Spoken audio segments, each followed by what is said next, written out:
wax badan baa loo baahay dalka in lagu celiyo ku celi wadankaaga waxa baratay waxay ila tahay wax badan inay xambaarsan tahay dhalinyaradu waxaad moodaa meeshii ugu muhiimsanayd oo waxbarashada ahayd ama aqoonta ahayd inay ka soo qaateen aad baan u waxaan u ajiibay amniman dhalinyaro ahoo wax gartay oo aragti fiican leh oo runtii hiilihoo u baahan inay yihiin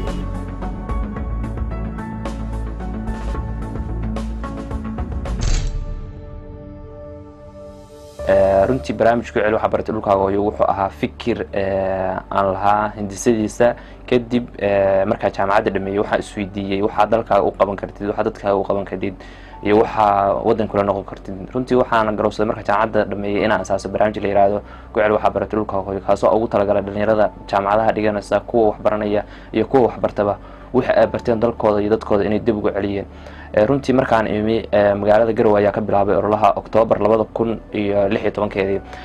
runtii wixii ugu horeeyay aan bilownay waxay ahaayeen short training courses waxa loo yaqaano tababaro ay qaadanayaan ardayda jaamacadaha kuwaas oo ay isugu jireen hogaaminta wanaagsan leadership management waxa loo yaqaano sidoo kale project management maamulida mashaariicda iyo conflict resolution xalinta khilaafaadka saddexda course baan ardayda jaamacadaha u soo dhijinay runtii markaas waxa dhacday inay dhalinyaradii barnaamijka si fiican ula falgaleen kadib waxaan bilownay dufcad labaad oo ah isla ardayda jaamacadaha oo ay ku qaadanayeen waxa loo yaqaan researchka public speechka ama fagaar ka hadalka waxa loo yaqaano runtii markaan halka mareynay waxaan aragnay inay u baahan tahay dhalinyaradu barnaamijkan in magaalada looga baahan yahay in wadanka looga baahan yahay runtii dhalinyaradii la tababaray iyo dhalinyaro kale magaalada joogtay kuwa kale jaamacadaha dalka dibadiisa ka yimid baa barnaamijka ku biiray halka anagoo marna kadib waxaan sameynay ardayda secondaryyaasha ardayda dugsiga sare baa u tagnay waxaan soo siinay 3 tababar oo 4 dugsiga sare magaalada Garowe kuwaas oo ay qaadanayeen maareynta waqtiga wax loo yaqaan time management iyo wax loo yaqaan reading strategy habka akhriska qofka wanaagsan iyo civic education oo ah maadada wadaniyada runtii marka halka ardayda secondaryada barnaamijka ay ku biireen ardayda jaamacadaha ay ku biireen barnaamijku wuxuu noqday barnaamij aad iyo aad bulshada ula dhaxgalay dhalinyarada ula dhaxgalay yoolkii laga lahaana wuxuu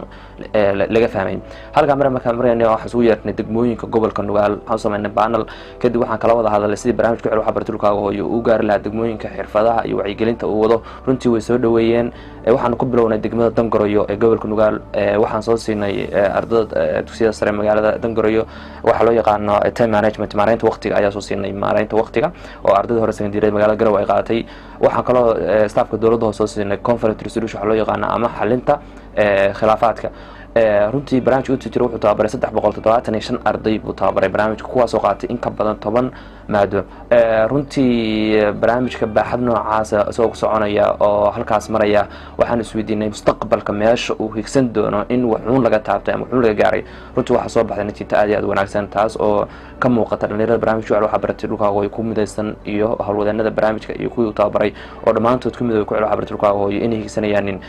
higsigoodii wax ka mid inay rumeeyeen runtii waxyaalaha naga go'an waxa weeye inaan gaarno degmo kasta gobol kasta iyo duulo kasta oo dalka Soomaaliya ka mid ah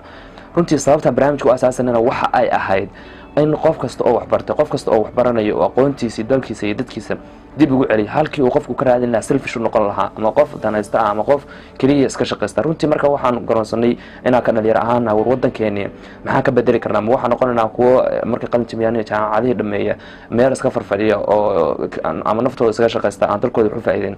runtii waxaan noo soo baxday in dalka iyo dadku ay noo baahan yihiin waxa aan higsanayna waxa weeye mustaqbalka in qof kasta oo generation soo kacayo oo dhalinyaro ah oo wax bartay aan wax baranayo inuu dalkiisa wixii uu bartay dib ugu celiyo waxa kale oo aan higsanayna waxa weeye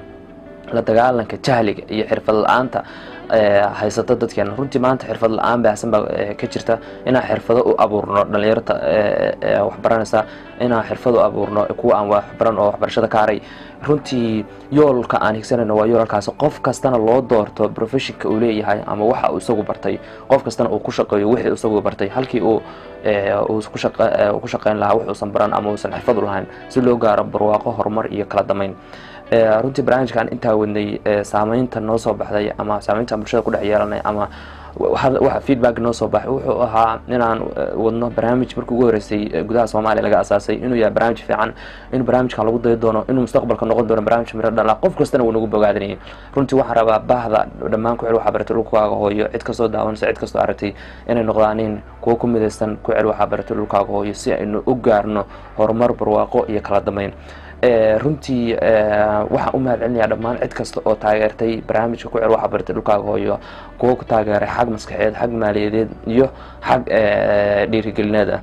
waxaan aad iyo aad ugu faraxsanahay anoo dhalinyaro ah anagoo dhammaanteed dhalinyaro ah inaan u shaqeynano dalkeena inaan ku faraxsanahay inaan dalkeena u shaqeyno inaan dadkayga dalkayga dib ugu celino runtii mararka qaar dadku waxay ku leeyihiin waxa awoodin mashruucba waxa awoodaan mashruucba mashruuc ma ku cel waxa bartay dhulkaaga hooyo idinkaas kale anagaas kale waa barnaamijkii ay bulshada u baahnay runtiina waa markii ugu horeysay barnaamijka noocan laga waxaan ku faraxsanahay inaan dalkeena wax ku saaran runtii waxaan rajaynayaa qof kasta oo ah laabuur bulshada ku dhexlo qof kasta oo saameyn leh inuu bulshada ay taageerto lana garab istaago si ay ugu noqoto tusaalayaal kuwa badan oo soo koraya soona baxay waa ku wanaagsan sida buug loo qoro jaamacadda goorta loo buug soo qoro labaatan beri soddon beri la fakeri jiray xagee ka bilowdaa see wax loo qoraa laakiinse markii macalimiintaas ay na bareen waxaa maagaa wax weyn